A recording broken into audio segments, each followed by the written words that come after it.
Oke, bismillah. Kita mulai dari iklan ya.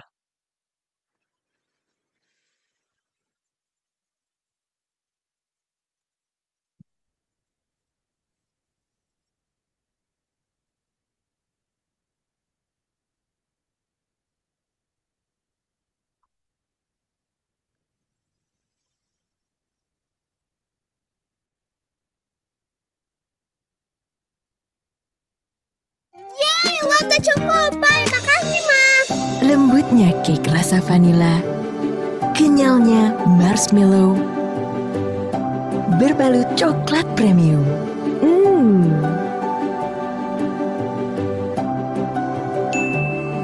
Ini dibagi dua. Lotte Choco Pie. Manisnya ungkapkan cinta penuh makna. Mamaku itu, walau nggak punya banyak waktu, paling pinter bikin aku senyum lagi. Mama memang malaikat hidupku. Lembutnya cake rasa vanila, kenyalnya marshmallow, berbalut coklat premium. Di balik ketidaksempurnaan ibu, ada ketulusan cintanya. Terima kasih ibu. Lotte Choco Pie. Manisnya ungkapkan cinta penuh makna. Oke.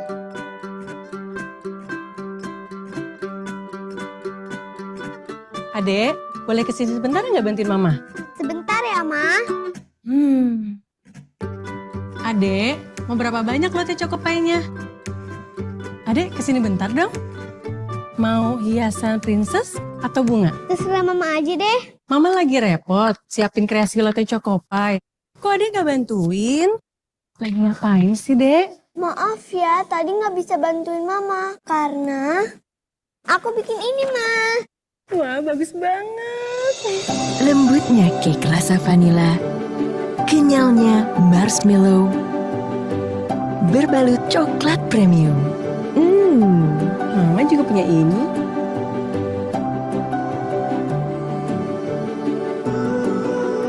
Lotte Choco Pie. Manisnya ungkapkan cinta penuh makna.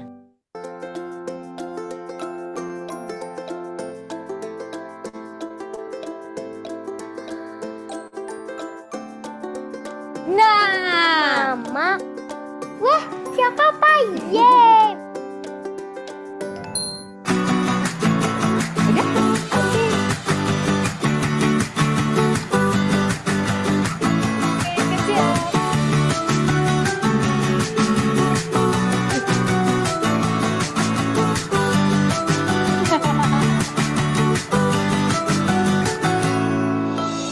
Lembutnya cake rasa vanila, kenyalnya marshmallow, berbalut coklat premium.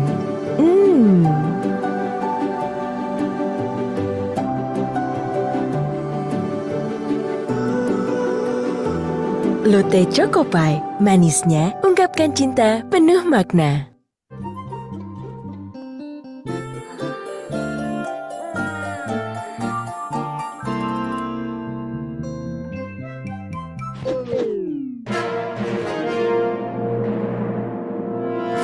Ma, itu apa? Yeay, Ade menang. Kamu ya? Ma, ini Ade bagi dua ya, biar Mama juga kebagian Lotte Choco Pie. Makasih sayang. Oke.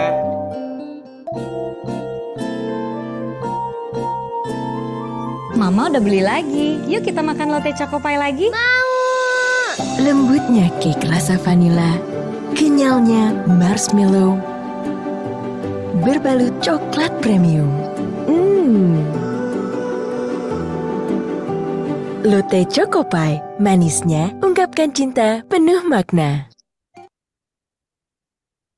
Assalamualaikum warahmatullahi wabarakatuh. Selamat siang para mam semuanya. Apa kabar? Semoga selalu dalam keadaan sehat walafiat ya. Kembali lagi bersama Eci yang selama kurang lebih 2 jam ke depan yang akan menemani mam semua dalam acara Keluap Interaktif via Zoom bersama Lotte Chocopai.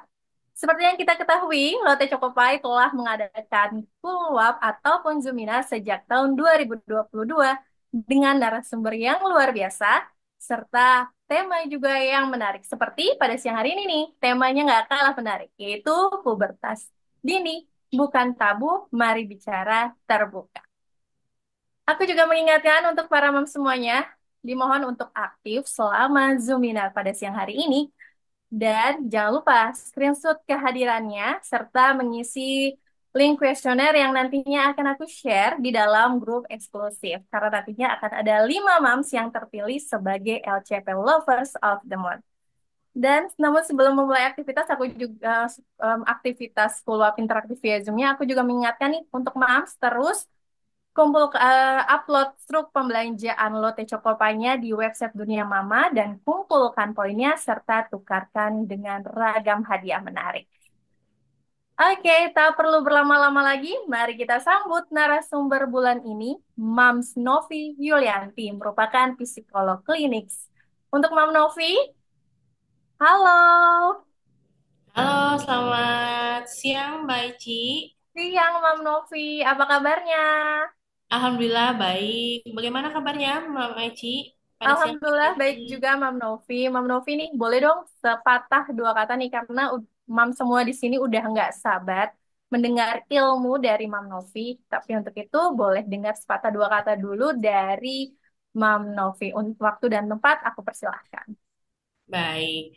Mam semua, apa kabar? Mudah-mudahan semua kabarnya baik dan hari ini semua bahagia dong ya. Nah, kita semua pada siang hari ini akan selama 2 jam kita bahas tema yang sangat menarik tentang pubertas dini. Dan tentunya Mam semua juga sudah membaca artikel yang sudah ada di web ya. Dan nanti kita akan dapat kesempatan, Mam semua akan dapat kesempatan juga untuk bertanya langsung ya. Tapi sebelumnya nanti kita akan lihat ada beberapa pertanyaan yang akan saya jawab di sini ya. Tentunya semua udah pada simpan pertanyaan masing-masing ya untuk nanti disampaikan. Ya, terkait dengan pubertas dini itu nanti kita akan membahas tentang bagaimana hubungan antara pubertas dini dengan eh, kondisi anak remaja di era digital, kemudian juga nanti kita akan melihat atau mengenali dampak psikologis dari pubertas dini. Dan mungkin mom semua ini ada yang belum tahu ya, apakah pubertas dini ini buruk? Apa sebetulnya wajar-wajar saja begitu ya. Dan nanti juga kita akan menemui tips komunikasi terbuka dengan anak mengenai seksualitas. Nah, ini yang paling menarik juga karena mungkin mau semua kebingungan menghadapi anak-anak di usia pra-remaja, di usia pubertas yang banyak bertanya tentang seksualitas. Nah, insya Allah 2 jam ke depan kita akan membahas tentang tema yang luar biasa ini. Begitu, Mama Eci. Baik, terima kasih Mam Novi untuk sepatah dua katanya. Aku mau sedikit eh, share mekanismenya nih. Karena kita Pak Keluar Interaktif via Zoom ini akan terbagi menjadi 3 subtopik dengan masing-masing durasi 30 menit. Subtopik yang akan kita bahas siang hari ini adalah hubungan antara pubertas dini dengan era digital, mengenal dampak psikologis pubertas dini, serta tips komunikasi terbuka dengan anak mengenai seksualitas. Seperti yang tadi disinggung oleh Mam Novi ya. Kita di sini akan belajar sama-sama dan nanti setiap subtopiknya aku akan memberikan 5 pertanyaan yang telah kita sediakan, Mam Novi. Aku akan menyebutkan satu persatu, Mam Novi kemudian akan jawabnya satu persatu. Dan jika masih ada waktu, kita akan buka pertanyaan langsung di 2 pertanyaan. Baik, kita akan mulai follow-up interaktif via Zoom di subtopik yang pertama, pembahasan tentang hubungan antara pubertas dini dengan era digital. Dan ini dia pertanyaan pertama. Apa yang harus orang tua lakukan untuk mengetahui salah bergaul dengan yang suka sekali melihat konten pornografi seksualitas? Bagaimana cara mencegahnya? Bagaimana caranya tidak melihat konten-konten seksualitas? Baik, Mam Novi, mungkin boleh dijawab dulu. Silakan, Mam. Baik, terima kasih Moci. Nah, ini pertanyaannya sangat mungkin mewakili beberapa mom yang ada di sini ya tentang apa yang harus orang tua lakukan apabila mengetahui anak salah bergaul dengan teman yang suka sekali melihat konten pornografi. Tentu saja ketika kita melihat anak kita atau menemukan kita melihat konten pornografi apalagi bergaul dengan anak kita usahakan untuk tenangkan diri dulu. menenangkan diri dulu bahwa kita hadapi anak yang remaja ya. Kita menghadapi eh, anak kita yang remaja, jangan langsung terbawa emosi marah gitu. Karena biasanya yang terjadi adalah kita beresponnya tuh langsung marah ya, langsung gitu ya, atau berasumsi bahwa itu anak nakal gitu ya, atau anak yang eh, tidak boleh sama sekali mengetahui tentang konten pornografi dan langsung tidak boleh berteman ya dengan si teman yang tadi. Nah, kita coba dulu untuk meredam tuh gitu ya. Kita tanyakan dulu sebetulnya apa sih yang dia pernah lihat. Itu penting gitu ya, karena biasanya kita langsung bisa tahu konten apa sebetulnya yang dia lihat. Biarkan dia terbuka kepada kita, lalu kita sampaikan bahwa ya itu adalah konten yang bukan atau belum seharusnya dia konsumsi. Dan teman yang dia punya itu dia itu salah perilakunya gitu. Kalau misalkan anak ternyata bilang kok dia nggak dimarahin sih, maaf sama orang tuanya misalnya, ya, kita bisa sampaikan bahwa mungkin saja orang tuanya tidak tahu gitu ya, atau misalnya saja dia dimarahi, tapi kan kita tidak tahu bagaimana. Jadi kita tetap sampaikan bahwa melihat konten itu tidak baik ya, dan kita tidak intens, anak tidak intens untuk bergaul dengan yang seringkali mengganggu. Anak agar lihat konten seksualitas adalah yang pertama tentu saja membatasi ya, membatasi penggunaan gadget. Jangan sampai kita tidak punya batasan. Ya, jadi membatasi itu sangat penting. Kemudian yang kedua, ajari anak bahwa kalau misalnya ada muncul pop up gitu ya, yang isinya adalah konten seksualitas atau konten pornografi, itu jangan dilihat. Nah, karena pop-up itu tidak bisa kita kendalikan ya, Moms, gitu. Itu ya. Kemudian juga sampaikan ya bahwa kalau misalnya anak melihat konten yang membuat dia bingung gitu ya, atau baru saja dia lihat, tolong jujur kepada kita sebagai orang tua. Karena keterbukaan itu penting ya supaya kita tahu dan kita tetap bisa mengontrol apa yang dikonsumsi anak, terutama di gadgetnya.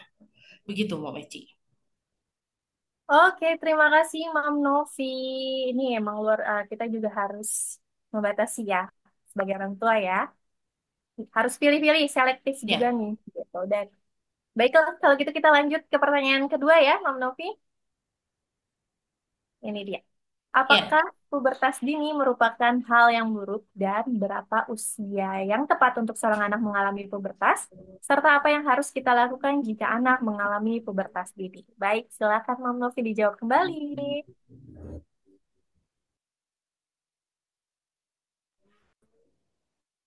baik. Ya, jadi ya usia yang tepat untuk seorang anak mengalami pubertas itu idealnya adalah ya perempuan itu adalah 10 sampai 14 tahun dan laki-laki 12 sampai 16 tahun. Itu ya yang lazimnya atau wajarnya usia pubertas. Namun apabila anak mengalami pubertas di bawah usia tersebut, maka apakah ini menjadi buruk ya? Bisa jadi ini bisa buruk dan bisa juga sebetulnya tidak menjadi hal yang sangat buruk. Asalkan apa? Asalkan kita sebagai orang tua bisa mendampingi dan mendeteksi apakah ini termasuk pubertas dini atau bukan gitu ya, karena apa, ini ada pengaruh juga dari genetika, dari ketidakstabilan hormon ya.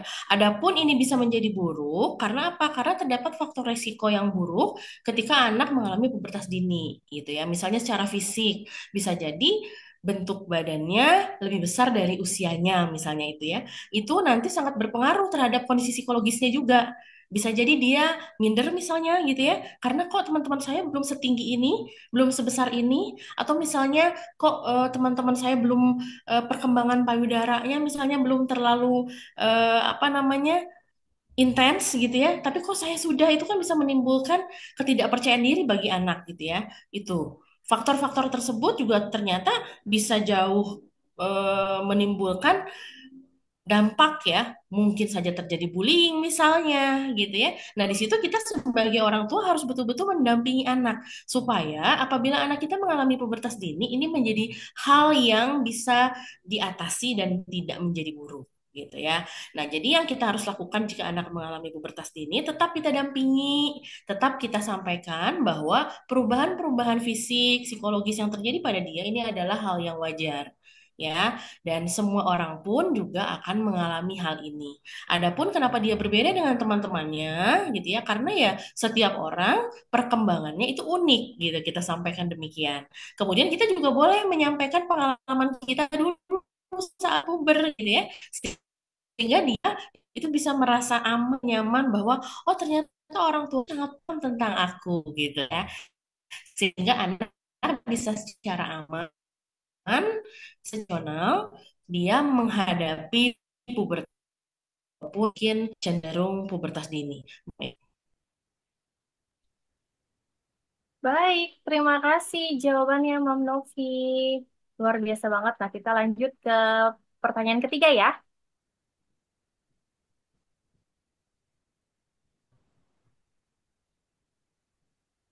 Bagaimana Baik, caranya sebagai orang tua memberitahu anaknya jika anak tersebut mengalami menstruasi dini, sedangkan anak tersebut trauma pada darah dan takut pada darah? Baik, Mam Novi, silahkan dijawab kembali, Mam. oke. Ya, ini sangat menarik ya, karena apa? Karena mungkin saja si anak itu takut sekali gitu ya. Apa nih yang ternyata keluar dari organ tubuhnya gitu ya? Apakah ini wajar atau tidak gitu ya? Nah, tetap kita hadapi itu dengan tenang, kemudian tetap itu kita sampaikan bahwa semua orang mengalami juga hal yang sama, gitu ya. Dan darah yang kamu lihat ini bukan darah penyakit, ya. Itu yang harus kita sampaikan karena anak usia pubertas itu dia secara kognitif pemikirannya sudah baik ya, tingkat pola berpikirnya sudah paham, sehingga kita boleh menyampaikan bahwa itu bukan darah penyakit, itu adalah darah haid, di mana darah haid itu sangat wajar gitu ya. Artinya kamu sekarang sudah balik, sudah puber, kemudian kita dampingi, kemudian kita jangan lupa ajari cara membersihkan diri gitu ya. Cara membersihkan bagaimana supaya dia terhindar dari penyakit-penyakit gitu ya. Kemudian kita sampaikan lagi bahwa kalau misalnya ada perubahan secara psikologis yang dia rasakan, misalnya emosinya jadi terganggu, dia jadi sangat super sensitif, boleh cerita-cerita sama mama misalnya seperti itu ya. Sehingga si anak tetap merasa nyaman dan aman ya. Dan kalaupun dia takut darah, saya paham itu dan lama-kelamaan saya yakin itu bisa membaik gitu ya. Seperti itu, Bu Meci. Oke, Mam Novi, terima kasih. Jadi memang harus diberikan pengertian pelan-pelan gitu ya, cara-caranya, step-stepnya, seperti itu ya. Gitu. Baik, Itu. oke. Kita lanjut ke pertanyaan keempat ya, Mam Novi. Nah, ini cukup banyak nih pertanyaannya. Baik. Satu, faktor pola makan tidak sehat dan obesitas sering dikaitkan dengan peningkatan estrogen. Apakah ada rekomendasi pola makan atau diet khusus untuk mencegah hal ini? Yang kedua, bagaimana solusi praktis bagi orang tua untuk mengelola stres dan pola tidur anak mengingat perubahan gaya hidup di era digital? Dan yang ketiga, mengenai penggunaan produk perawatan yang mengandung bahan kimia. Bagaimana cara mengetahui kandungan yang menjadi endokrin disruptors? Baik, Mam Novi, silahkan dijawab kembali. Oke, faktor pola makan itu sangat penting sekali gitu ya. Karena apa? Karena ternyata pubertas dini juga dipengaruhi oleh salah satu faktor yaitu obesitas pada anak. Ya, banyak yang menganggap bahwa anak gemuk itu sehat gitu ya. Tapi hati-hati pada usia pubertas, ketika anak terlalu gemuk atau mengalami obesitas, itu akan berpengaruh terhadap kondisi hormonalnya. Dan itu bisa memperburuk kondisi anak. Sehingga pola makan yang sehat tentu saja pola makan yang ya gizinya seimbang gitu. Kalau kita pernah dengar mungkin yang namanya kita harus mengecek isi piringku gitu ya. Nah, coba lihat di situ isi piring anak itu apakah terlalu banyak karbohidratnya kah, proteinnya tidak ada gitu ya. Terlalu banyak gluten itu juga tidak baik. Jadi yang lebih baik adalah nutrisi seimbang, di mana karbohidratnya tidak terlalu banyak, diimbangi dengan protein, ya, diimbangi dengan sayuran, dan juga asupan apa namanya mineral atau air yang sangat mencukupi gitu ya. Karena di usia anak ini kan anak juga aktif ya, sehingga dia jangan sampai nanti dehidrasi seperti itu. Nah, kemudian solusi praktis bagi orang tua untuk mengelola stres dan pola tidur anak, tolong ya, kalau ada yang masih anak-anaknya itu tidur sambil memegang handphone misalnya, tidur sambil nonton YouTube atau nonton atau main game sampai dia ketiduran, nah ini tolong langsung di-cut. Karena apa? Itu akan memperburuk dan mempersulit anak untuk lebih tidur cepat, lebih cepat tidur ya. Karena ketika kita intens melihat handphone, layar handphone, maka hormon yang ada di tubuh kita namanya hormon melatonin, itu hormonnya hormon yang bikin kita rileks supaya bisa tidur, itu nanti susah diproduksinya ketika anak terlalu intens melihat layar handphone gitu. Jadi usahakan 30 menit atau maksimal 15 menit sebelum dia mau tidur, jangan memegang handphone. Atau jangan sambil nonton TV gitu ya. Sehingga apa? Sehingga pola tidurnya bisa baik, nanti akan berpengaruh juga terhadap kondisi hormonalnya. Kemudian mengenai penggunaan produk ya, perawatan yang mengandung bahan kimia, nah, ini juga ya, anak-anak sekarang nih moms, beda sama kita dulu ya. Kita dulu mungkin ketika kita usia-usia 8 9 itu kita belum tahu skincare ya moms. Kalau anak-anak sekarang tuh udah hafal banget loh sama skincare gitu ya. Saya juga kaget-kaget banget ya sama anak-anak sekarang. Nah, ini hati-hati, ini harus diawasi gitu. Karena ada zat-zat yang mengandung atau memicu endokrin disruptor atau memicu ketidakstabilan hormon, ini bisa membuat anak menjadi pubertas dini misalnya gitu ya. Penggunaan kosmetik-kosmetik dengan kandungan paraben. Nah, ini juga sama ya. Ini juga sangat berpengaruh terhadap kondisi eh, hormonal anak ya. Jadi tolong ketika kita tahu anak kita nih udah mulai senang skincare, kita lihat ya ingredientsnya, kita lihat nih apa komposisinya. Jangan sampai anak kita salah memilih produk perawatan yang ternyata itu bisa memicu ketidakstabilan hormon. Begitu, Mau Eci. Baik, Mam Novi, jawabannya luar biasa banget nih. Harus ada pembatasan untuk main gadget ya buat anak-anak gitu, karena ternyata banyak banget faktornya gitu, dan itu bisa mempengaruhi ya, Mam Novi. Baik, Ya, kita betul. ke pertanyaan terakhir di subtopik yang pertama. Pertanyaan kelima ya. Apakah bahaya jika anak kita pubertas dini? Karena zaman sekarang anak SD aja sudah mulai kenal pacaran dan bergenggengan.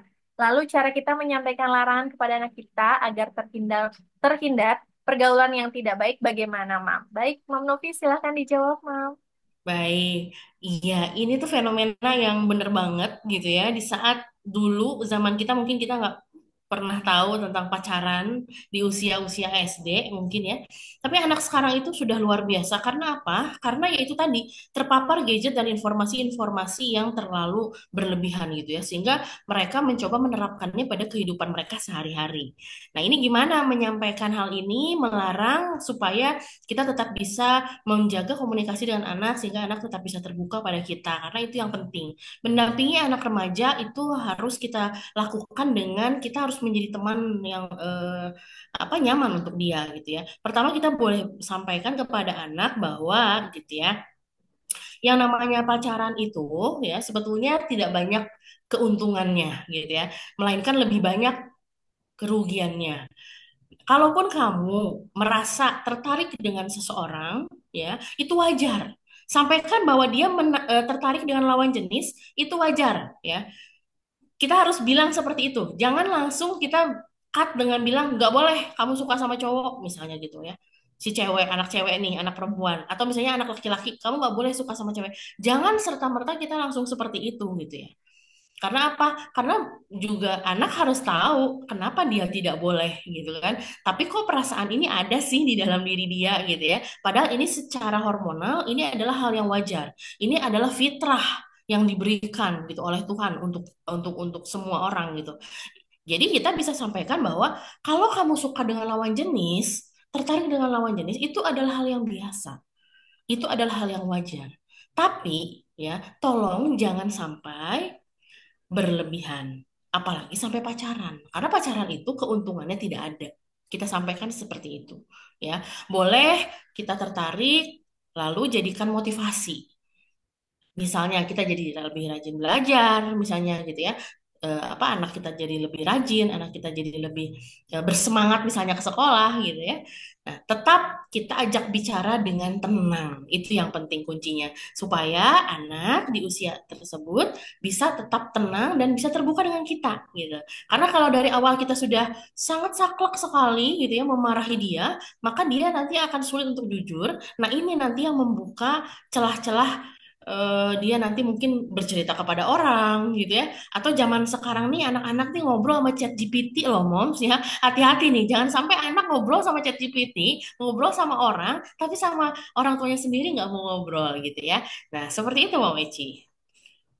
Wah, luar biasa sekali jawaban dari Mam Novi. Karena masih ada waktu nih, kita buka ke pertanyaan ya, sesi tanya jawab langsung.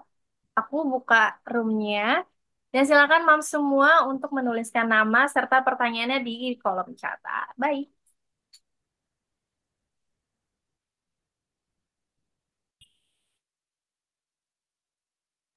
Oke, sambil menunggu pertanyaan, Mam Novi boleh minum dulu, Mam. Iya, baik.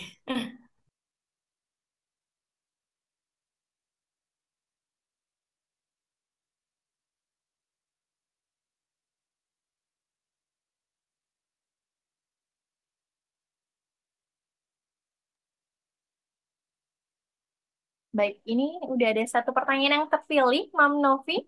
Ya, baik. Boleh aku sebutkan ya. Dari Mam Nurma, ternyata banyak faktor yang menjadi penyebab anak-anak mengalami pubertas dini, termasuk paparan media digital, makanan yang dikonsumsi, dan juga stres. Aku dulu mengalami haid di umur 15 tahun, kelas 3 SMP tepatnya. Itu pun termasuk paling lambat di antara teman-teman, sehingga membuat saya merasa sedikit berbeda. Jika ada kemungkinan mengalami pubertas dini, apa yang harus orang tua lakukan? Apakah perlu membawanya ke SPOG khusus untuk anak perempuan bila terlalu cepat mengalami menstruasi? Baik, silakan Mam Novi dijawab. Oke, jika terlalu cepat mengalami menstruasi gitu ya atau pubertas dini, yang kita lakukan sebagai orang tua tetap kita sampaikan gitu ya bahwa ini adalah hal yang wajar. Ini maksudnya wajar itu ya ini adalah hal yang wajar kamu sebagai perempuan akan menstruasi gitu. Jadi jangan sampai di awal kita sampaikan bahwa wah kamu ternyata pubertas dini, kamu ternyata pubertas lebih awal gitu sehingga membuat dia kaget. Jadi buatlah dia tenang gitu ya.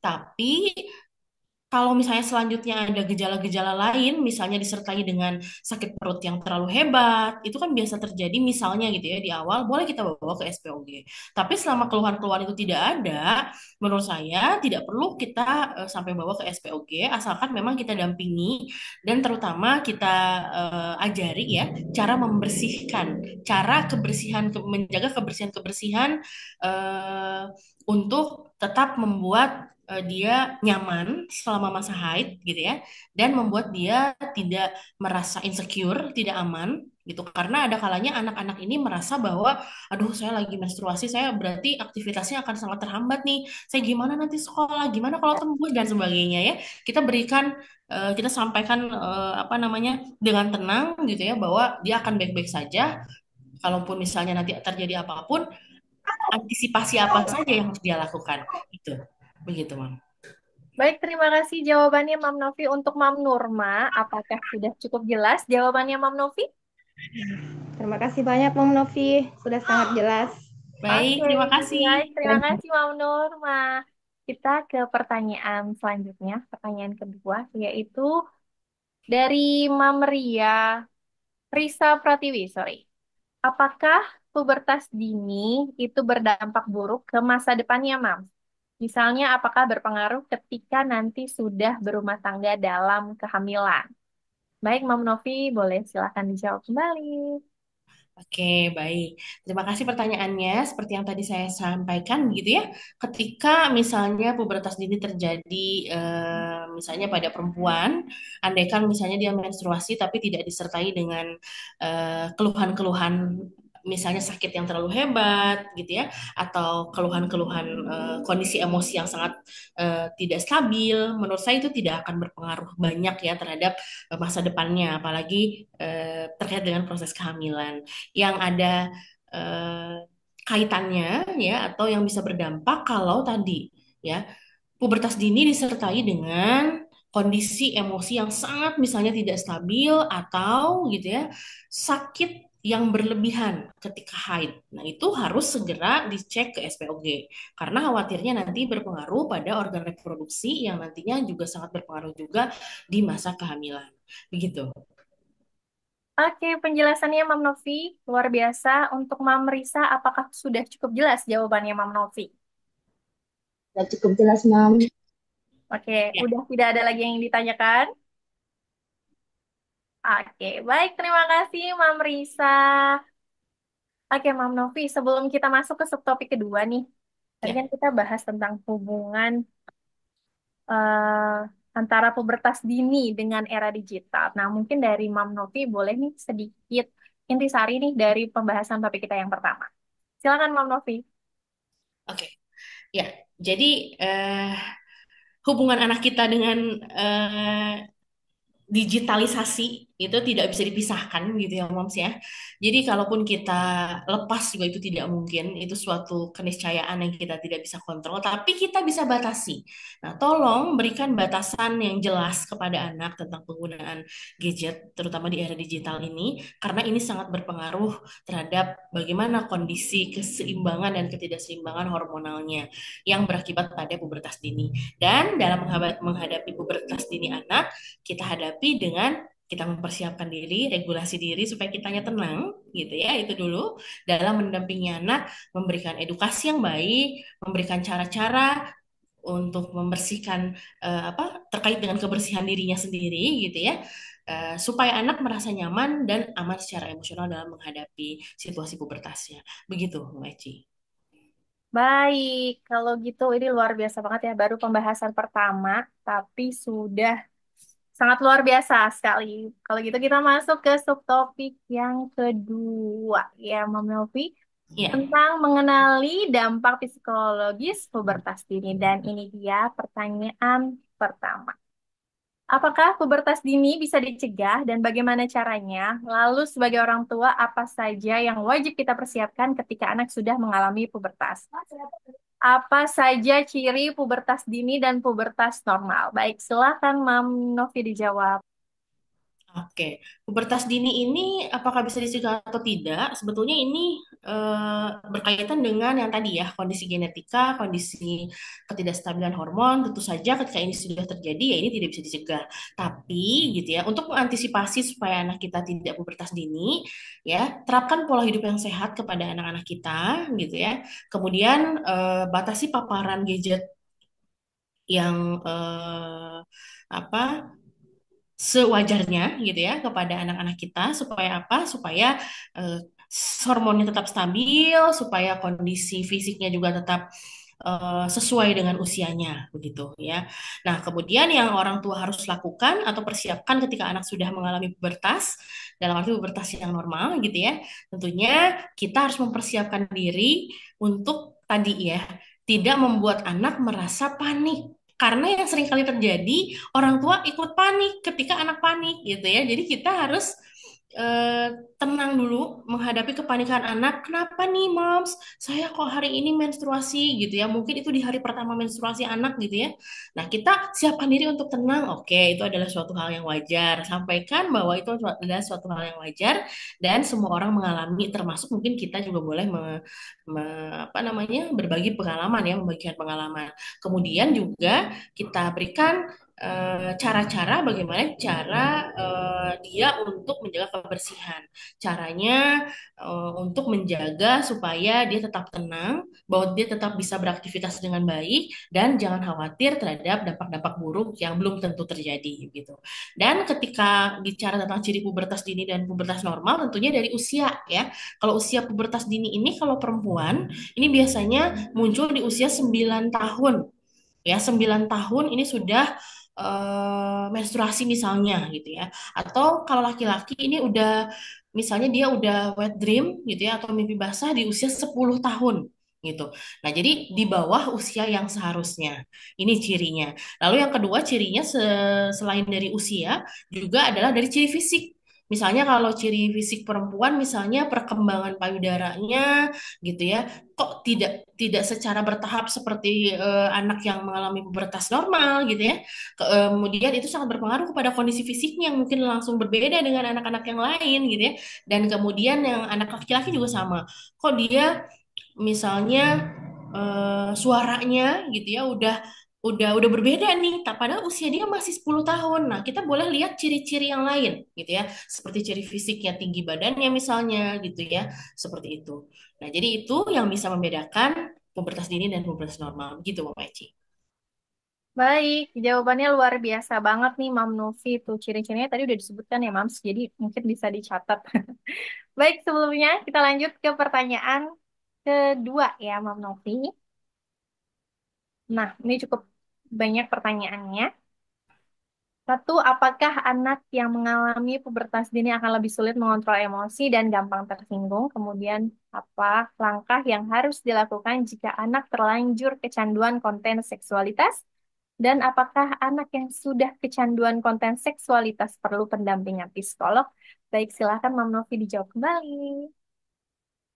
Ya, oke. Anak usia 9 tahun yang hiperaktif gitu ya, apakah bisa dikatakan jauh dari pubertas dini? Nah, ini kita harus eh, lihat ya, apakah memang hiperaktif yang dimaksud itu apa gitu ya. Karena hiperaktif itu apakah misalnya dia aktivitasnya berlebih, aktivitasnya banyak kah gitu ya. Eh, karena belum tentu anak yang aktivitasnya banyak dia akan puber dini gitu ya, pubertas dini belum tentu gitu. Karena tadi faktor-faktor yang berpengaruhnya tuh banyak sekali ya. Kemudian yang kedua, gimana caranya kalau anak udah terlanjur terpapar konten seksualitas terlalu cepat misalnya gitu ya. Itu tentu saja kita perlu menyampaikan bahwa apa yang dia lihat itu salah, kemudian kita langsung batasi gitu ya. Tapi jangan lupa kita harus tanya dia tahu dari mana atau awal mula dia itu dapat konten tersebut itu seperti apa sih begitu ya. Lalu tanya juga perasaannya, perasaan dia saat melihat ini seperti apa? Apa yang dia rasakan ketika misalnya satu hari saja dia tidak lihat begini gitu ya. Karena banyak sekali hal-hal atau kejadian-kejadian di mana anak menjadi adiktif atau kecanduan di saat anak merasa bahwa satu hari saja dia tidak mengkonsumsi atau melihat konten-konten seksualitas, dia menjadi gelisah misalnya gitu ya. Nah, kita tanyakan, kemudian kita observasi ya. Kita lihat apakah misalnya eh, itu terjadi pada anak kita. Nah, mudah-mudahan sih tidak begitu ya. Tapi kalau terjadi, tentu saja kita lihat, kalau misalkan dia ternyata gelisahnya luar biasa, atau kita batasi dia jadi marah-marah, dia jadi tantrum berlebihan gitu ya, atau emosionalnya jadi tidak stabil, kita boleh bawa langsung ke profesional, ajak psikolog. Ya, jangan dulu menunggu ini menjadi lebih parah begitu ya. Jadi ketika kita menemukan tanda-tanda yang sudah tidak normal, mengganggu kesehariannya gitu ya, bisa membahayakan dirinya dan sampai melawan orang lain, melakukan tindakan-tindakan destruktif yang tidak baik, langsung bawa ke profesional, langsung aja konsultasi ke psikolog. Begitu, Mom Meci. Baik, Mam Novi. Jadi memang sebagai orang tua pantau ya. Kalau memang dirasa memang sudah seininya untuk diajak ke psikolog nggak apa-apa banget ya. Ya, Bukan suatu ya, hal yang tabu ya gitu ya. iya, Baik. betul. Terima kasih Mam Novi untuk jawabannya. Dan kita lanjut ke pertanyaan ketiga. Apakah anak perempuan dengan usia 9 tahun yang sangat hiperaktif bisa dikatakan jauh dari pubertas dini? Dan bagaimana bila kita sebagai orang tua terlambat menyadari terjadinya pubertas dini pada anak kita? Baik, Mam Novi, boleh dijawab kembali. Oke. Kalau kita sebagai orang tua terlambat menyadari terjadinya pubertas pada anak, apalagi ini pubertas dini, ya sudah, tidak apa-apa. Kembali tenangkan diri ya, Moms, gitu. Gak apa-apa, ya. Tidak ada kata terlambat untuk kita mendampingi anak, untuk menenangkan anak, gitu ya. Tetap kita lihat gejala apa yang muncul, kemudian tetap kita lihat kembali apa yang bisa kita lakukan dengan segera, gitu ya. Kita tenangkan juga anak bahwa yang dialami itu wajar gitu ya. Berikan juga cara-cara bagaimana dia menjaga diri dia gitu ya. Dan juga cara-cara untuk menjaga kebersihan dan kenyamanan dirinya serta cara-cara untuk tetap eh, membuat anak aman secara emosional. Dan tadi untuk anak 9 tahun yang hiperaktif itu ya belum tentu juga ya, belum tentu bisa dikatakan jauh dari pubertas dini karena hal-hal yang membuat atau menjadi penyebab pubertas dini ini ya cukup banyak juga penyebabnya gitu ya. Dan sedangkan anak yang hiperaktif ini belum tentu masuk kepada penyebab-penyebab dari pubertas dini. Begitu Mamaci. Baik, terima kasih jawabannya. Memang yang jawabannya tuh selalu luar biasa dan jelas banget ya, Mam Novi ini. Baik, kita ke pertanyaan selanjutnya ya, Mam. Ya, Ya. ini lumayan banyak ya. Baik, aku bacakan. Bagaimana cara membantu anak menghadapi tekanan dari teman sebaya yang sering membahas atau bahkan mengejek perubahan fisiknya, seperti kulit hitam, mata sipit, pendek, dan lain sebagainya? Lalu apa peran ayah dalam mendukung anak perempuan yang mengalami pubertas dini, terutama dalam hal komunikasi? Karena pada beberapa kasus ada anak yang hanya memiliki ayah. Kemudian bagaimana menangani anak yang merasa pembatasan gadget adalah bentuk hukuman, bukan upaya perlindungan? Dan kapan waktu terbaik untuk melibatkan psikolog anak jika gejala kecemasan atau depresi terlihat? Dan bagaimana cara memperkenalkannya kepada anak agar ia tidak bermasalah? Baik, silakan Mam Novi dijawab kembali. Oke, kita mau menjawab pertanyaan pertama ya. Bagaimana cara anak menghadapi tekanan dari teman sebaya yang sering membahas atau bahkan mengejek perubahan fisiknya gitu ya. Betul, ini seringkali terjadi pada anak-anak prapubertas ya. Dan juga di usia anak pubertas ya, dan usia sekolah. Misalnya matanya, bagian tubuhnya dan segala macam, kita tentunya menyampaikan bahwa ya, sampaikan bahwa anak gitu ya, boleh menyampaikan bahwa dia tidak suka diejek gitu. Jadi ketika anak diejek, jangan langsung kita ajari dia untuk mengejek balik, Mams. Jangan dulu gitu ya. Tapi ajarkan dia untuk menyampaikan dulu ketidaksukaannya dia diperlakukan seperti itu gitu ya. Bilang sama anak misalnya, nanti kamu kalau diejek kamu bilang sama teman kamu, saya nggak suka kamu ngomong gitu, kamu jangan lagi ngomong gitu ya gitu. Kalau kedua kalinya temannya masih bicara juga, kita bilang lagi kepada anak, bilang lagi gitu bahwa kamu tidak suka bahwa kamu diejek seperti itu. Kalau ketiga kalinya temannya masih juga mengejek, boleh dilaporkan atau disampaikan kepada guru gitu. Jadi kita harus membangun kepercayaan diri anak untuk berani berkata tidak suka gitu ya. Aku tidak suka, aku tidak mau diperlakukan seperti itu. Itu yang harus dilakukan. Kemudian tetap yakinkan kepada anak bahwa kondisi fisik anak itu berbeda-beda dan ketika dia misalnya aku diajak nih si kulit hitam nggak apa-apa gitu ya. Bahwa kulit itu tidak menentukan kecantikan gitu. Kamu tetap anak yang cantik misalnya, anak yang ganteng misalnya gitu ya. Apa yang disampaikan oleh temanmu itu bukan standar ya yang baik dan bukan hanya satu-satunya standar. Masih banyak kok kelebihan diri kamu. Nah, itu yang harus kita tekankan ya. Kemudian pertanyaan kedua, peran ayah dalam mendukung anak perempuan yang mengalami pubertas dini. Oh, ini sangat penting banget ya.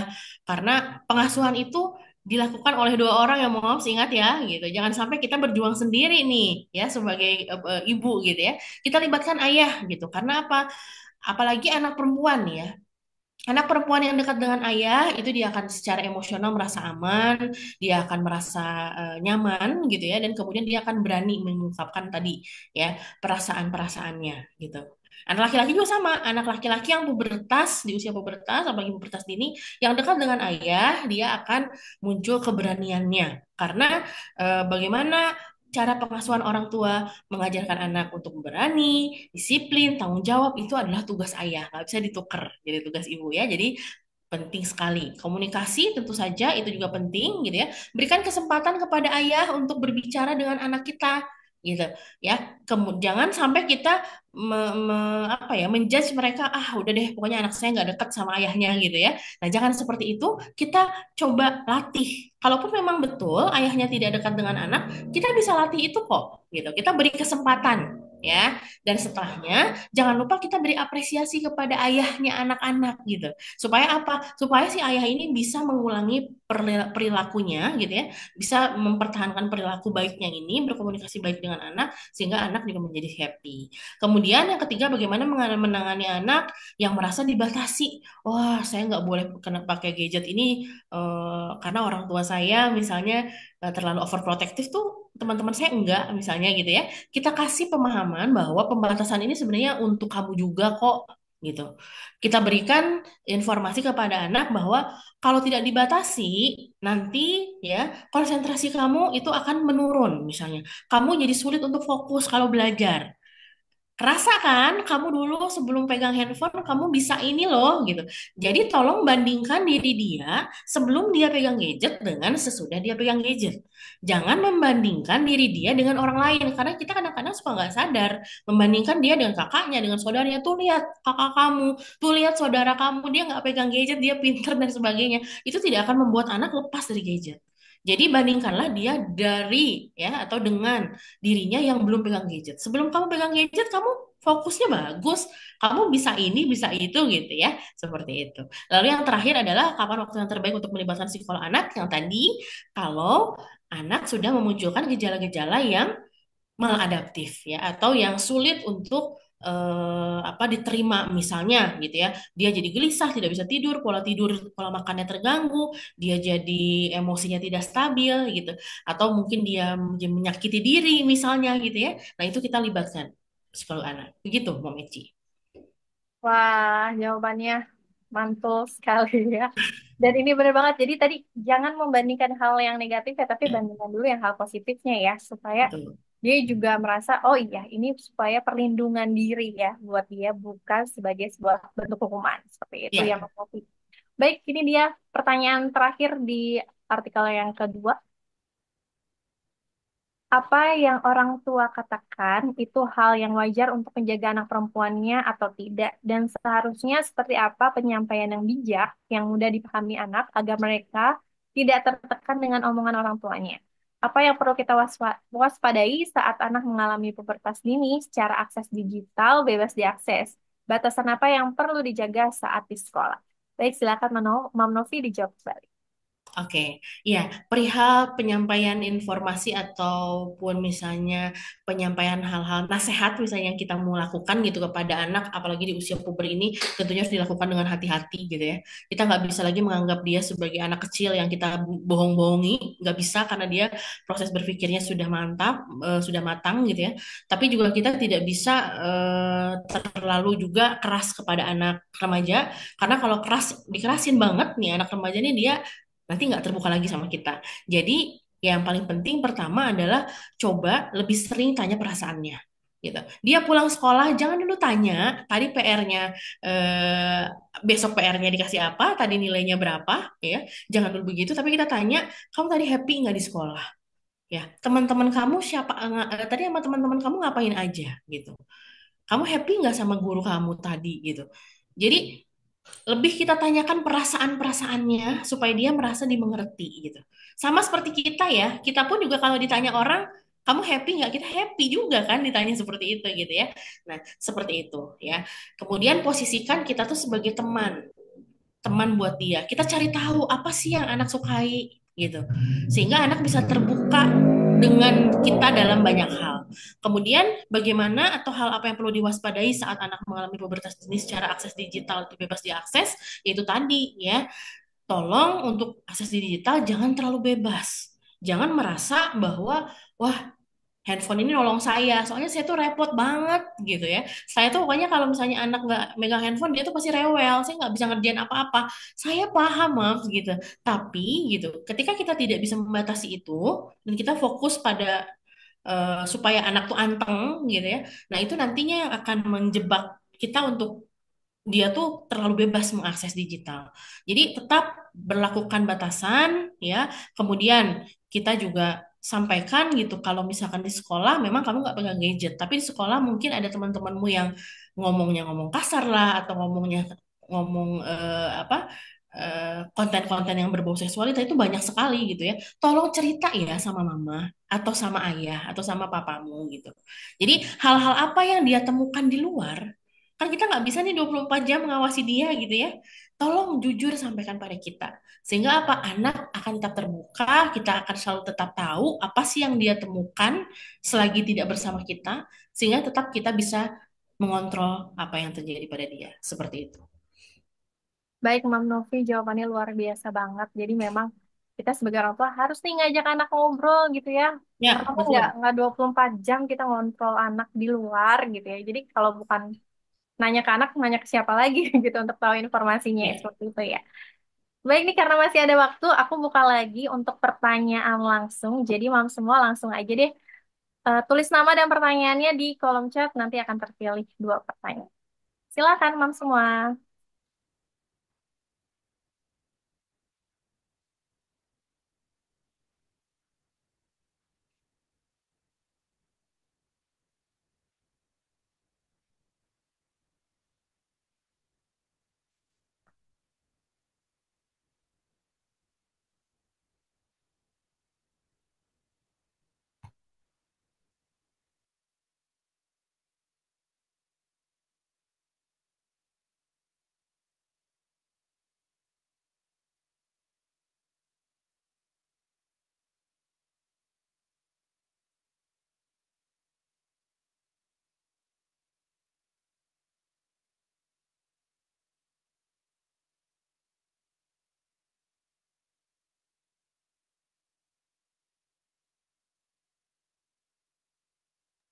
Oke, sambil menunggu pertanyaan yang terpilih, Mam Novi boleh atur nafas dulu nih. Baik, oke. Sudah dapat. Oke, Mam. Ini kita sudah dapat satu pertanyaan. Dari Mampuji Astuti. Apa saja resiko yang akan dihadapi ke depannya jika seorang anak mengalami pubertas dini akibat pengaruh media digital? Dapatkah resiko tersebut kita cegah? Edukasi seperti apa yang bisa kita sounding ke anak agar hal-hal negatif di dunia maya tidak anak tumpahkan di dunia nyata? Baik, silakan Mam Novi dijawab.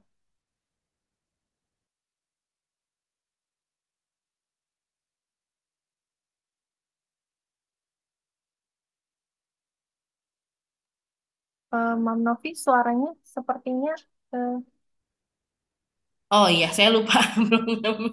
ya, boleh Saking semangatnya silakan. ya ini Iya, ya. semangat Langsung sekali. aja ngomong gitu. Ya, Silakan.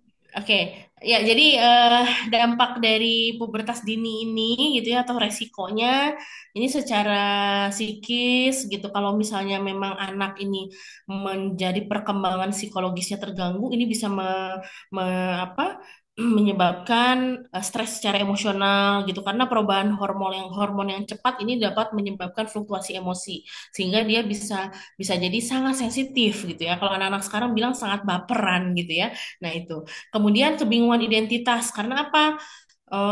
Karena mungkin dengan cepatnya perkembangan fisik dan emosional yang eh, muncul, itu menyebabkan kebingungan tentang diri dia gitu loh. Kok aku nih kenapa berbeda dengan teman-temanku yang lain gitu ya? Aku kenapa secara fisik kok tidak sama dengan teman yang seusiaku gitu. Dan itu bisa juga menyebabkan kecemasan. Ya, itu bisa juga menyebabkan kecemasan. Dan bisa juga menyebabkan konsep diri dia tuh jadi turun, kepercayaan diri dia jadi turun, jadi dia tidak mau bersosialisasi misalnya, itu bisa jadi seperti itu, ya, begitu. Sorry, Mam Eci, lalu apalagi ya tadi ya?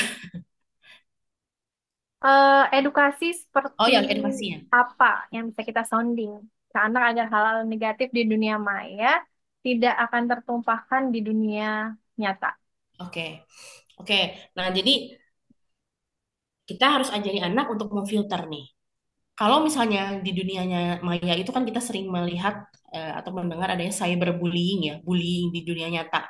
Katanya apa namanya jari-jari netizen itu sangat kejam gitu ya. Nah, kita harus kasih tahu ke anak gitu bahwa semua orang yang bicara di dunia maya itu belum tentu gitu, belum tentu memang orang yang sebenarnya gitu ya, dan belum tentu orang-orang itu yang memang ketika dia marah belum tentu dia marah gitu ya, atau belum tentu dia itu pemberani gitu ya, karena seringkali kita melihat banyaknya orang-orang yang saling menghujat gitu, saling mengejek gitu ya, pokoknya ujaran-ujaran kebencian sehingga anak yang kita khawatirkan menelan mentah-mentah itu gitu. Makanya kita harus menyampaikan bahwa itu belum tentu loh kalau dia ngomong langsung tuh dia bakal berani. Kamu tahu nggak gitu ya. Nah, kamu pun tidak boleh apa namanya melakukan hal seperti itu karena itu juga sama seperti kita di dunia nyata itu sama mengejek, kemudian apa namanya mengatakan hal-hal yang buruk itu sama buruknya, sama tidak bolehnya gitu. Kita harus mengajarkan anak untuk dia bisa memfilter itu semua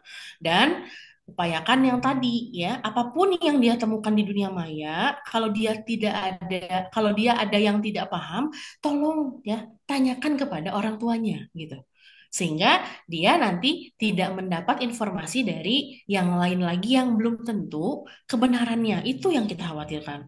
Lebih baik bertanya kepada orang tuanya sehingga anak bisa mendapat informasi yang apa namanya yang benar dan dia tidak menelan mentah-mentah hal-hal yang buruk dari dunia maya itu sehingga di dunia nyata juga dia akhirnya jadi menerapkan itu. Begitu Mbak Meci. Baik, terima kasih Mam Novi jawabannya untuk Mam Puji. Bagaimana? Apakah sudah cukup jelas penjelasan dari Mam Novi? Ya, sudah cukup jelas, Mam. Terima kasih banyak. Oke, Baik, sama-sama sama-sama. Mam Puji. Baik, kita lanjut ke pertanyaan selanjutnya nih. Dari Mam Siti Royani, pertanyaannya adalah cara mengatasi kita sebagai seorang ibu mendampinginya anak agar tenang tentang pubertas dini dengan terbuka sama kita bukan lebih percaya sama teman-teman ya karena zaman sekarang anak lebih nyaman cerita sensitifnya sama teman sendiri daripada mamanya. Boleh nih, silakan Oke, Mam Novi iya, dijawab. baik. Ini tuh tantangan banget buat kita ya, Mams, gitu. Karena ya, di balik kita nih nggak tenang, itu ada rasa khawatir sebetulnya. Takutan kita tuh banyak banget, besar banget. Makanya kita mungkin kadang-kadang kelepasan jadi marah gitu ya, kelepasan jadi ngomel gitu ya, sehingga anak merasa ini mama nggak asik banget gitu buat temen aku cerita gitu ya. Nah itu jadi kekhawatiran itu coba kita kelola dulu dengan cara apa? Dengan cara yang pertama kita yakini betul bahwa semua orang yang ada di posisi kita punya anak pubertas itu akan mengalami hal yang sama. Terus yang kedua, badai pubertas ini gitu ya, ini tuh pasti akan berlalu gitu. Ini nggak akan seumur-umur kita hadapi. Dan kemudian yang selanjutnya harus kita lakukan, coba kita berbagi dengan pasangan kita, dengan ayahnya anak-anak gitu. Sampaikan kegelisahan, kekhawatiran kita tentang tadi loh si kakak nih ya ada cerita begini begini begini. Jangan kita pendam sendiri gitu. Kita coba ceritakan sama pasangan kita sama ayahnya anak-anak supaya kita bisa meregulasi emosi dengan baik, supaya kita bisa mengurai perasaan khawatir itu dengan baik. Jadi jangan sampai kita yang khawatir terhadap kondisi anak, kita jadi ngelampiasinnya jadi marah ke dia gitu. Karena anak-anak pubertas ini mereka sangat sensitif banget gitu. Kalau kita nada bicaranya udah naik, mungkin mereka akan sangat baper gitu ya dan menganggap bahwa ah udah deh ngomong sama mama pasti dijudge, ngomong sama mama pasti diomel. Udah daripada ngomong sama mama, aku mendingan ngomong sama teman aja deh. Mending aku curhat sama teman aja deh. Gitu ya. Nah, jadi itu tadi ya diupayakan tuh pasti bisa gitu. Karena apa? Mendampingi anak remaja tuh kita harus memposisikan sebagai temannya. Begitu, Mam. Iya, betul banget Mam Novi ini relate banget nih. Rata-rata memang seperti itu ya. Banyak kan lebih sering ngobrolnya, curhatnya sama teman sebayanya nih, sama teman bestinya gitu dibanding sama mamanya. Takut dinilai A, B, C, D. Dan memang penting banget kuncinya adalah diskusi sama pasangan. Gitu Tuh. kan ya. Baik nih Mam Siti ya. Gimana? Sudah cukup jelas jawaban dari Mam Novi? Cukup jelas. Terima kasih dari Siap. Sama-sama. tambahan ilmu. Terima kasih, Mam Siti. Baik, Mam Novi, sebelum kita lanjut ke subtopik yang ketiga nih, subtopik yang terakhir. Boleh dong sedikit intisari dari subtopik kita yang kedua tadi tentang mengenali dampak psikologis pubertas dini. Baik, silakan Mam Novi. Iya, jadi dengan mengenali dampak-dampak psikologis pubertas dini yang tadi saya jelaskan melalui pertanyaan-pertanyaan, ini mudah-mudahan bisa menjadikan mom semua ya menjadi lebih paham lagi, lebih tenang dalam menghadapi gejala-gejala dari pubertas dini, sehingga kita bisa mengurangi resiko buruk dari pubertas dini yang terjadi. Kalaupun misalnya kita terlambat mengetahui misalnya, wah saya baru tahu nih sekarang ternyata ini adalah dampaknya, tapi di sisi lain anak saya udah keburu pubertas gitu ya. Nah itu bukan bukan masalah dan itu juga tidak ada kata terlambat. Jadi mulai dari sekarang yuk kita sama-sama belajar dan menerapkan ya, dan lebih mengenali lagi dampak-dampak psikologis supaya mengantisipasi resiko buruk tersebut. Begitu, Mam. Baik, luar biasa banget. Jadi baiklah kita masuk ke subtopik yang ketiga nih. Pembahasannya semakin seru. Di subtopik ketiga ini tentang tips komunikasi terbuka dengan anak mengenai seksualitas. Ini dia pertanyaan pertama. Bagaimana dan apa saja tips menjawab pertanyaan seks dari anak? Karena anak zaman sekarang lebih cepat tahu soal seksualitas dibandingkan dengan anak zaman dahulu. Dan bagaimana cara mengajarkan anak untuk menjaga kesehatan reproduksinya? Silakan Mam Novi. Oke. Ya, tips menjawab pertanyaan seks dari anak yang pertama adalah sama, saya ulangi lagi ya. Tipsnya adalah responlah dengan tenang, gitu ya. Karena seringkali ya tadi kita keceplosan langsung berespon marah dan itu harus kita hindari gitu ya. Betul, anak-anak zaman sekarang itu lebih cepat tahu tentang seksualitas. Kemudian jangan lupa kita tanyakan, dia tahu itu dari mana? Kemudian apa yang dia pahami tentang istilah tersebut? Kalau ternyata dia pemahamannya tidak tahu, aku nggak tahu. Aku cuma tahu aja karena teman-temanku banyak yang nyeletuk ngomong begitu. Nah, kebanyakan tuh anak-anak begitu, Mams ya. Jadi mereka itu tidak tahu artinya, tapi mereka mungkin hanya ngelihat di medsos ada yang menulis seperti itu atau dia mendengar dari temannya nyeletuk ngomong seperti itu, padahal dia tidak tahu artinya. Nah, disitulah kita masuk. Kita sampaikan ini loh artinya gitu. Kita sampaikan senetral mungkin ya dengan bahasa yang bisa dipahami anak. Dan yang kedua, bagaimana cara mengajarkan anak untuk menjaga kesehatan reproduksinya? Kita kasih tahu cara-cara untuk membersihkan diri dia, misalnya saat menstruasi, gitu ya. Bagaimana sih, gitu? Harus mengganti pakaian dalam berapa kali sehari, misalnya, gitu ya. Seperti itu. Kemudian upayakan untuk, misalnya, ketika ke sekolah membawa bagi perempuan, misalnya ya, pembalut cadangan, misalnya, begitu ya. Dan kemudian kalau misalnya ada keluhan-keluhan sakit, itu anak harus bilang ya, karena seringkali anak juga tidak paham, ini saya sakit dari mana ya, ini saya sakit apa ya, di perut saya kok begini. Nah, tolong terbuka gitu supaya kita bisa mendeteksi apakah ada gangguan di kesehatan reproduksinya. Begitu. Begitu, Mom. Baik, terima kasih jawabannya Mam Novi. Jadi nggak apa-apa ya, udah dari sejak dini kita udah kenalkan untuk mereka menjaga kesehatan reproduksinya gitu Iya. ya. Baik, ini dia pertanyaan kedua di artikel ketiga. Apa yang harus dilakukan orang tua jika anak bercerita dirinya dilecehkan dengan disentuh organ vitalnya oleh teman bermainnya dengan alasan bercanda? Apa yang harus orang tua lakukan jika anak telah menjadi korban pelecehan yang telah menimbulkan trauma pada anak? Dan trauma akan pelecehan apabila tidak tertangani dengan baik, efek kepada itu apa? Baik, silakan Mam Novi dijawab kembali. Baik, yang pertama, apa yang harus dilakukan orang tua jika anak bercerita kalau dia dilecehkan dengan disentuh organ vitalnya ya oleh teman bermainnya? Nah, tentu saja kita apresiasi dulu yang pertama ya. Ingat, kita harus mengapresiasi anak dengan tujuan supaya anak lain kali itu akan cerita lagi kepada kita. Apresiasinya dengan cara apa? Coba bilang begini. Oh, kamu tadi seperti itu ya. Makasih ya, Kak, atau makasih ya, Dek, kamu udah mau cerita sama Mama. Gitu. Bagus, kamu mau cerita sama Mama. Mama nggak marah kok. Gitu. Sampaikan bahwa kita itu memuji dia bahwa hal yang dia lakukan itu sudah benar dan kita tidak akan marah dengan apapun yang dia sampaikan kepada kita. Itu dulu ya. Kemudian kita dengarkan penjelasan dia tanpa menghakimi. Jadi dan dalam keadaan tenang gitu. Jadi terus kamu gimana tadi? Ya ampun, kamu nggak ini kan?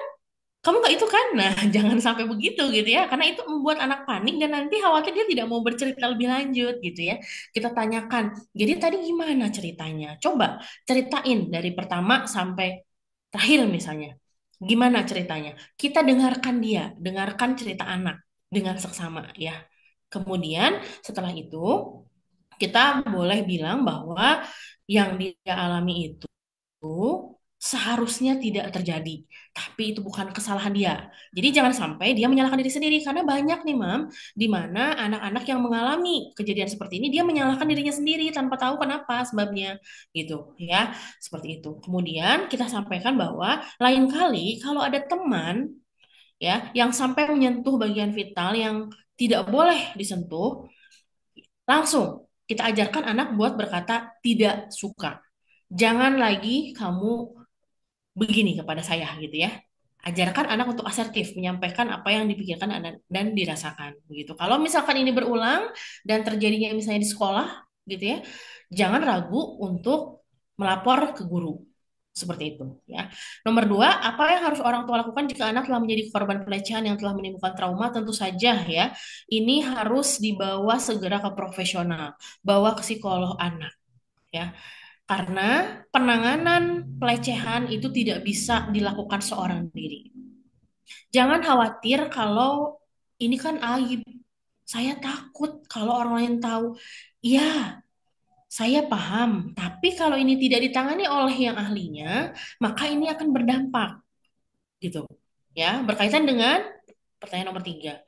Adanya trauma. Bisa jadi apa? Bisa jadi anak merasa bahwa dirinya itu setelah dilecehkan, konsep dirinya akan turun, kepercayaan dirinya akan menurun. Itu jangan main-main ya kita melihat hal tersebut karena itu akan sangat berpengaruh pada banyak hal.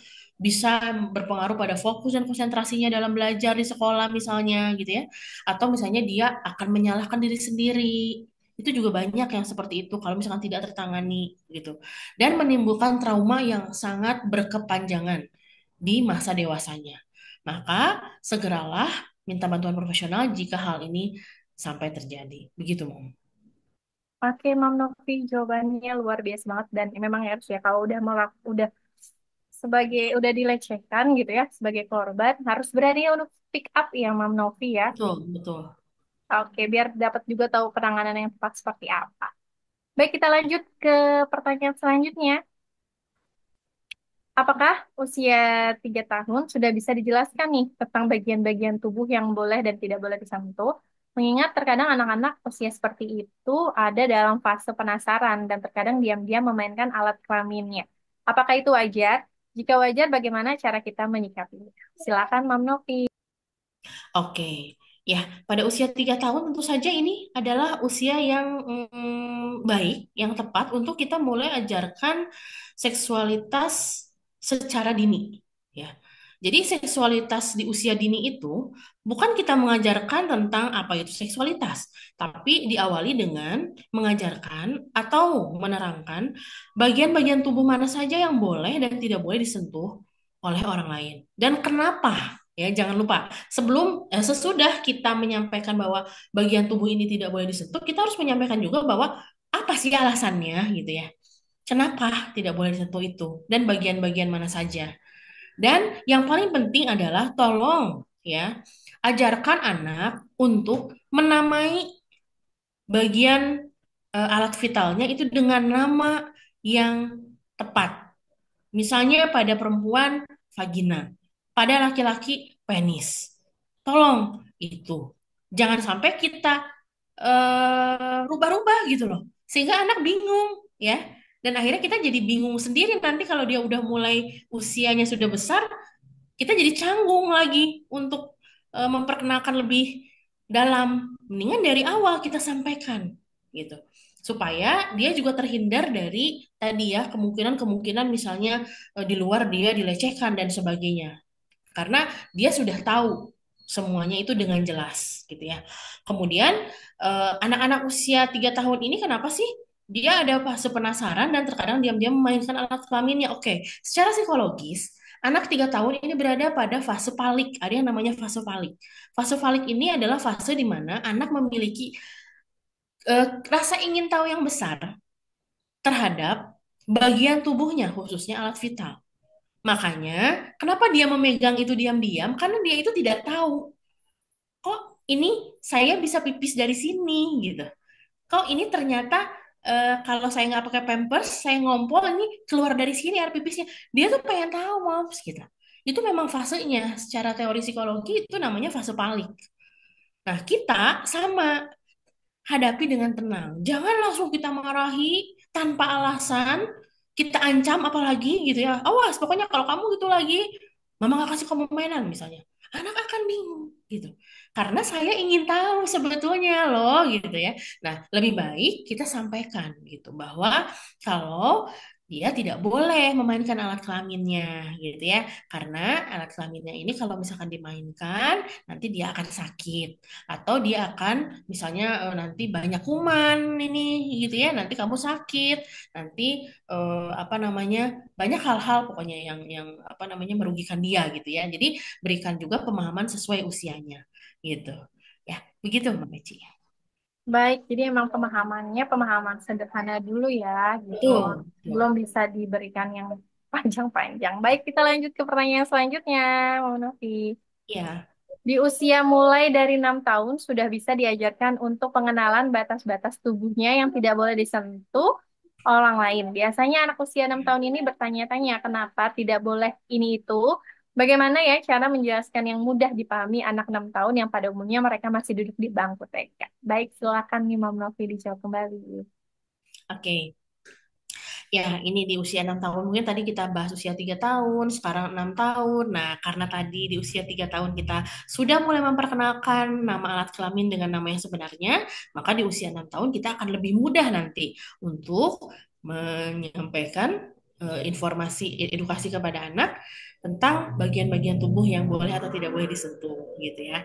Termasuk juga pertanyaan-pertanyaan anak yang memang apa namanya, yang dia tahu misalnya dari orang lain atau dia tahu dari medsos gitu ya. Kenapa sih dadaku nggak boleh dipegang sama orang lain? Kenapa cuman boleh sama diriku sendiri atau sama mama gitu ya, seperti itu. Nah, kita boleh memberikan pemahaman yang konkret karena anak itu di usia 6 tahun masih sangat konkret sekali pikirannya gitu ya. Kita misalkan boleh bilang bahwa tidak boleh gitu ya, bahwa nanti kalau misalkan itu dipegang orang lain gitu ya, itu akan bikin kamu sakit gitu. Itu kan nanti apa, kalau kamu sudah besar itu akan mengeluarkan kelenjar air susu, sama seperti kamu kalau melihat adik bayi disusui oleh mama misalnya. Nah, itu kalau dipegang-pegang itu nanti akan sakit gitu. Paham kan? Nah, dia tuh akan membayangkan, oh iya iya iya berarti itu aku nggak boleh dipegang-pegang ya gitu. Seperti itu. Jadi berikan pemahaman yang memang benar-benar dengan bahasa yang konkret, bahasa yang sederhana, sehingga dia pun juga tidak penasaran dan bertanya kepada orang lain, tapi juga mendapatkan penjelasan yang juga bisa dia terima ya oleh proses berpikirnya di usia tersebut. Begitu, Mam. Baik, terima kasih jawabannya Mam Novi. Ini dia pertanyaan kita selanjutnya, pertanyaan yang terakhir nih.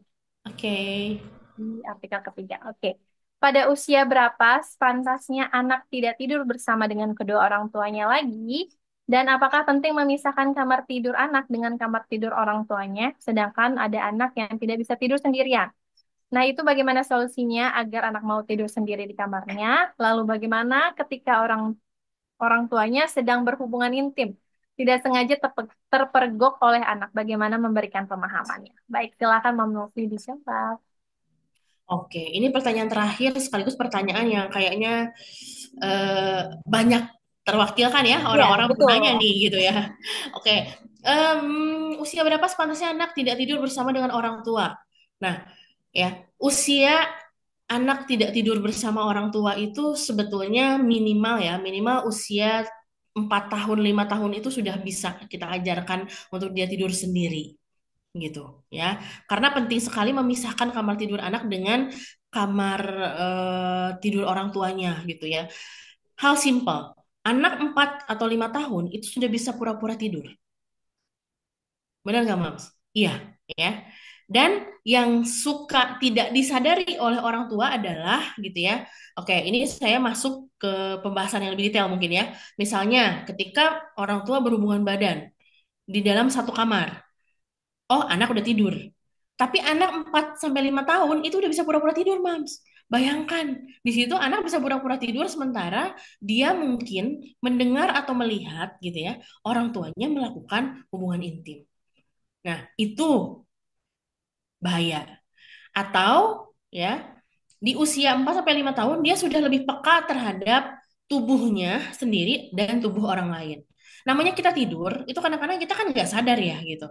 Ya, kita tidur dengan keadaan tertutup semuanya gitu. Tapi kadang-kadang kalau cara kita tidur itu misalnya ya apa ya? Cara kita tidur kita namanya kita tidur nggak sadar gitu ya. Ada bagian tubuh yang terlihat misalnya gitu ya, bagian dada kah atau kaki gitu ya, kaki sampai ke atas atau apa gitu ya terlihat, itu tidak baik dilihat oleh anak gitu karena anak sudah paham gitu ya seperti itu, sehingga memang kamar tidur orang tua itu penting sekali untuk dipisahkan dengan kamar tidur anak mulai dari 4 sampai 5 tahun ya.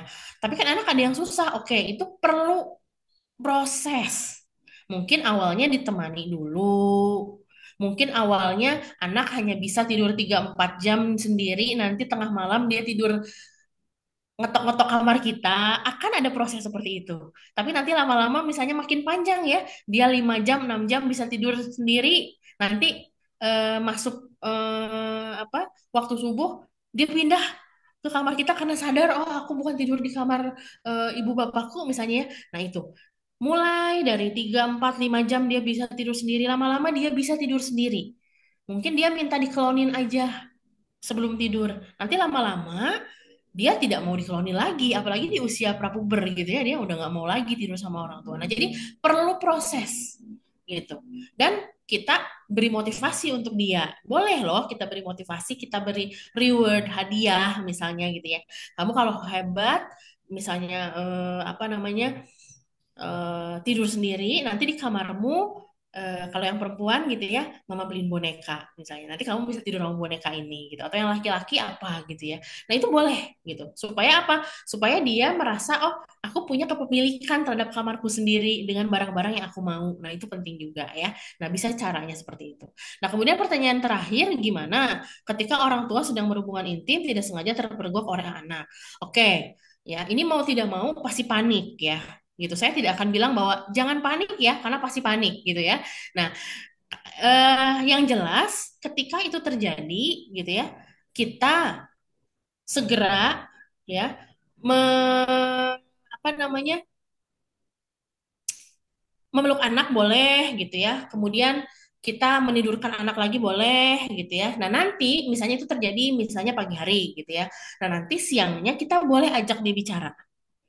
Dan ini perlu ya. Ajak dia bicara. Contoh, nah tadi kamu lihat apa? Nah, itu tolong itu tanya gitu. Nanti mungkin anak akan enggak kok aku nggak ngeliat apa-apa. Ya mungkin saja ketika dia bangun, namanya anak bangun ya, itu kan belum 100% nyawa yang ngumpul gitu ya. Mungkin saja dia tidak melihat apapun, tapi karena kita panik, kita merasa bahwa kita dilihat gitu ya. Makanya kita cross check gitu. Kamu tadi melihat apa ya pagi-pagi waktu sebelum mama tidurin lagi kamu, mama kalonin lagi kamu? Oh enggak, aku nggak ngelihat apa-apa, ya udah gitu. Tapi kalau misalkan dia lihat, iya aku lihat dan sebagainya dia sampaikan gitu ya, kita boleh bilang bahwa oh iya maaf ya nak gitu ya, tadi misalnya kita sampaikan aja gitu ya, kan kamu tahu mama dengan ayah, misalnya mama dengan papa kamu kan sama kamu, kita semuanya saling sayang ya gitu. Nih mama peluk kamu, mama juga sayang sama kamu. Nah tadi yang kamu lihat itu papa peluk mama itu karena papa sayang sama mama, mama pun peluk papa karena mama sayang sama papa. Nih mama juga peluk kamu karena mama sayang sama kamu kan gitu. Nah itu sampaikan begitu gitu.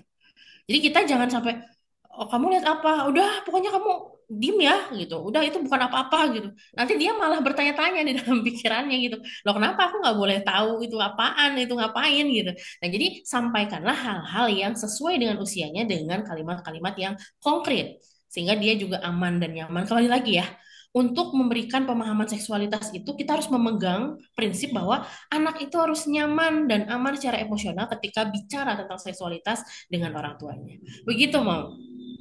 Baik, Mam Novi, penjelasannya luar biasa banget nih. Cuma memang kita tuh kayak parenting di Indonesia tuh terkadang nggak tega kalau untuk misah sama anak gitu ya, masih belum bisa Ya, kitanya di kitanya gitu ya. betul, Mungkin betul. anaknya yang sudah mampu untuk dilepas gitu ya atau tidur sendiri dan memang pendekatan itu penting banget sekali ya dan harus dikomunikasikan. Cuman nih aku mau sedikit dong boleh tanya ya Moms kalau Boleh, misalnya boleh. kan tadi tentang hubungan intim kalau kepergoknya sama anak yang mungkin sudah bisa kita ajak komunikasi yang bisa diajak kok ngobrol lah gitu ya. Mhm. Kalau misalnya di bawah 1 tahun, walaupun dia tidak bisa berbicara, tapi dia bisa melihat gitu. Nah itu bagaimana tuh? Betul. Oke, nah, oke dia misalnya tidak berbicara, tapi dia melihat, gitu Melihat. ya. Melihat. Nah, kalau seperti itu, gitu ya, upayakan itu tidak terulang lagi, karena kita tidak bisa berkomunikasi dengan dia, gitu kan ya. Maksudnya kita tidak bisa menjelaskan seperti yang tadi saya jelaskan, gitu ya. Kita upayakan membuat dia aman, nyaman. Yang jelas ketika kita menemukan dia bangun, kita jangan merespon terlalu panik. Kalau misalkan panik wajar gitu ya. Tapi terlalu panik atau mungkin bahkan sampai apa namanya gerusukan banget gitu ya, ngajak dia langsung keluar kamar atau apa dia akan kaget gitu mam gitu ya. Jadi kita dengan tenang aja nggak apa-apa kalau dia lagi tidur lagi gitu ya dengan mengelus-ngelus dia gitu. Dan upayakan itu tidak terjadi lagi. Karena kalau di bawah 1 tahun tentu saja kita kan sulit untuk berkomunikasinya gitu ya. Seperti itu. Oke, terima kasih Ya. penjelasannya Mam Novi. Baik, kalau gitu aku buka lagi untuk 2 pertanyaan ya. Silakan Mhm. Mas, untuk nama dan pertanyaannya ditulis di kolom chat.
Baik, Mam Novi, ini sudah ada 1 pertanyaan yang terpilih. Aku akan sebutkan.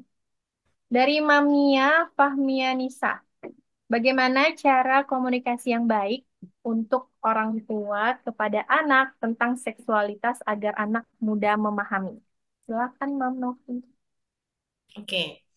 Mengajarkan tentang seksualitas agar anak mudah memahami gitu ya. Oke, ya jadi eh, agar anak mudah memahami tentunya kita sesuaikan dengan usianya gitu ya. Di usia prasekolah atau usia eh, apa ya atau usia sekolah aja ya kita karena kita bahas tentang pubertas dini usia sekolah menjelang puber itu anak sudah paham ya kita tekankan lagi mengenai batasan-batasan apa namanya bagian tubuh yang bisa yang boleh dan tidak boleh disentuh gitu ya kemudian eh, pada usia puber juga kita boleh menyampaikan bahwa di usia puber perempuan itu sudah bisa apalagi sudah mens gitu sudah menstruasi itu sudah bisa hamil loh gitu ya jika misalnya terjadi penetrasi atau hubungan intim nah kita boleh sampaikan gitu hubungan intim itu apa sih gitu ya hubungan intim itu ya kita sampaikan ketika misalnya penis masuk ke vagina seperti itu biar dia tahu ya, itu kan apa namanya sangat jelas ya gitu. Karena kamu sudah menstruasi, maka kemungkinan hamil itu ada. Tapi kan kamu masih kecil, masih sekolah. Sedangkan yang boleh atau yang bisa apa namanya memungkinkan untuk hamil, kemudian organ reproduksinya itu sudah siap, itu udah dewasa gitu ya. Sehingga nanti kalau misalnya sampai apa namanya terjadi hal seperti itu banyak sekali kerugiannya misalnya. Nah, itu kita boleh beritahu hal sejauh itu tuh boleh gitu di usia anak pubertas. Karena seringkali banyak kejadian anak itu tidak tahu gitu yang terjadi pada dirinya tuh apa, apalagi anak yang rentan mengalami ya tadi ya, kenapa dibilang rentan, rentan mengalami pelecehan dan segala macam tuh biasanya anak-anak yang tidak paham gitu. Kenapa sih perempuan tuh bisa hamil? Nggak ada yang menjelaskan kepada dia gitu. Jadi kita berikan aja penjelasan gitu dengan cara yang real gitu. Toh juga dari awal kita sudah menjelaskan kepada dia gitu ya nama-nama alat vital dan segala segala macam. Kemudian sampaikan juga batas-batas kalau di dalam Islam tuh batas-batas aurat gitu ya. Aurat tuh perempuan tuh apa gitu ya, laki-laki tuh apa gitu ya. Kenapa sih gitu? Ada batas-batas itu gitu ya supaya kita terhindar loh gitu ya dari perbuatan-perbuatan yang tidak baik yang bisa menimbulkan tadi salah satunya kehamilan gitu. Nah, setelah itu biarkan dia mengomentari karena biasanya setelah itu anak akan banyak sekali hal yang ingin dia tanyakan gitu ya. Nah, tetap tenang lagi kalau dia pertanyaannya di luar pikiran kita ya. Jadi jangan kaget nih kalau misalkan dia banyak pertanyaan-pertanyaan yang mungkin aneh gitu ya. Kita tetap jawab gitu. Andai kan kita nggak bisa jawab, kita jujur. Oke, nanti ya Mama cari tahu dulu ya pertanyaan kamu gitu. Nanti Mama kalau udah tahu, Mama kasih tahu. Jujur aja gitu. Kalau kita perlu waktu untuk menjelaskan sesuatu.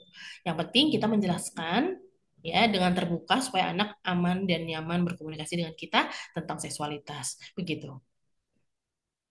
Baik, terima kasih jawabannya Mam Novi. Untuk Mamia gimana? Sudah cukup jelas?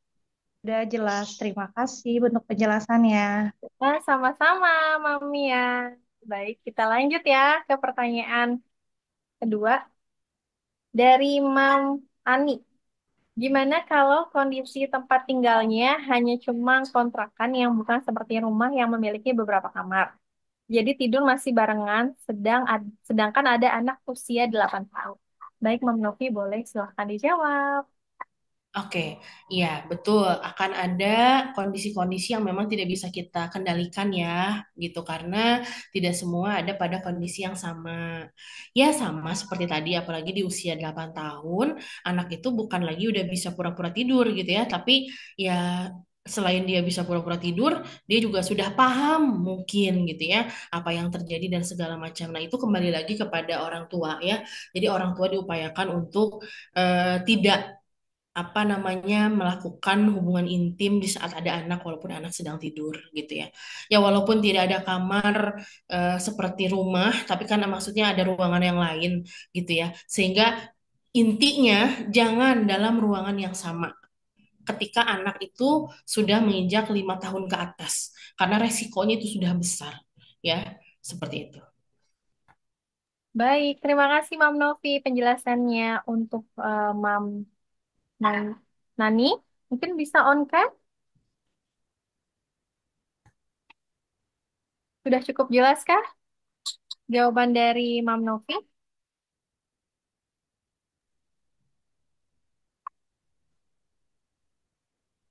Halo, Mam Nani.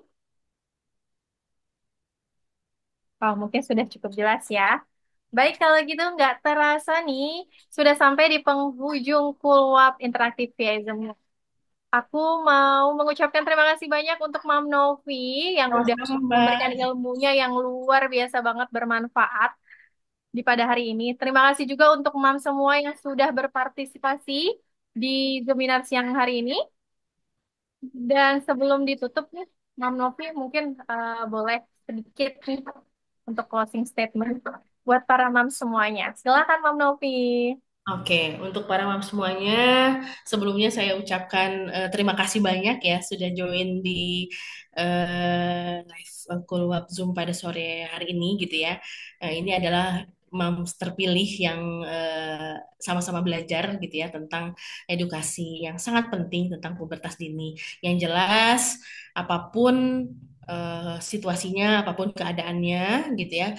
Saya yakin mams semua sudah berusaha menjadi mams yang terbaik bagi Ananda, bagi anak-anaknya gitu ya. Tetap konsisten untuk menerapkan batasan-batasan yang jelas untuk anak-anak kita, memberikan ruang untuk anak-anak kita menyampaikan perasaannya, ya, bangun komunikasi yang baik dengan anak-anak kita, ya, dan pokoknya mam semua di sini adalah mam yang hebat, gitu ya.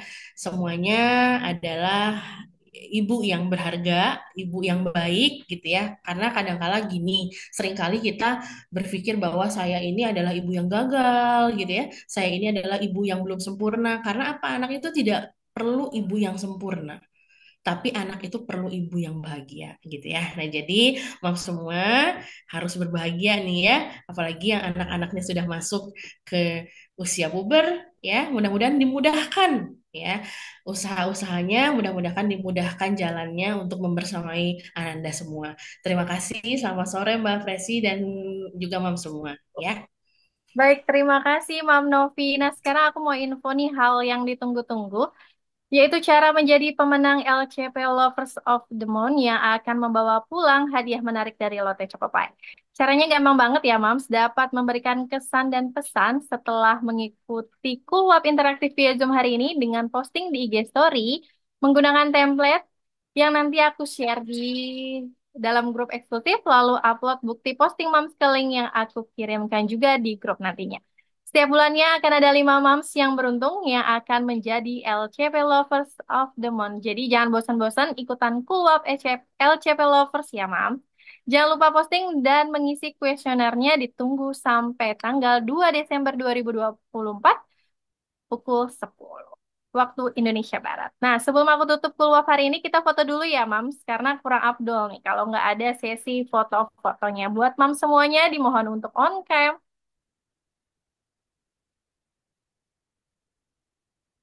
Oke. Sudah ready, operator? Apakah Mam semua sudah on cam? Oke, baik. Kita di slide pertama ya. 1, 2, 3. Baik, di slide selanjutnya. 1, 2, 3. Baik, ada di slide selanjutnya. 1, 2, 3. Oke, sudah ya. Baik, Mam, seperti yang sudah aku infokan sebelumnya, Cool Wap interaktif LCP Lovers akan terus ada setiap bulannya dengan tema dan narasumber yang berbeda-beda. Jadi jangan leave grup ya, Mam, agar bisa ikutan terus Cool Wap-nya. Nah, buat Mams yang belum bergabung ke dalam grup WhatsApp komunitas LCP Lovers, Mam bisa gabung cukup dengan tulis komentar di artikel bulan depan di website Lotte Chocopai. Pantau media sosial Lotte Chocopai untuk tema bulan November ini. Oh iya, aku nanti akan mengirimkan link kuesionernya untuk Mam isi sebagai salah satu syarat untuk menjadi the next LCP Lovers of the Month. Dan pastikan juga Mam sudah screenshot bukti kehadiran di Zoom ini ya. Nantikan juga pop quiz di grup WhatsApp yang akan berlangsung besok 29 November jam 11 siang.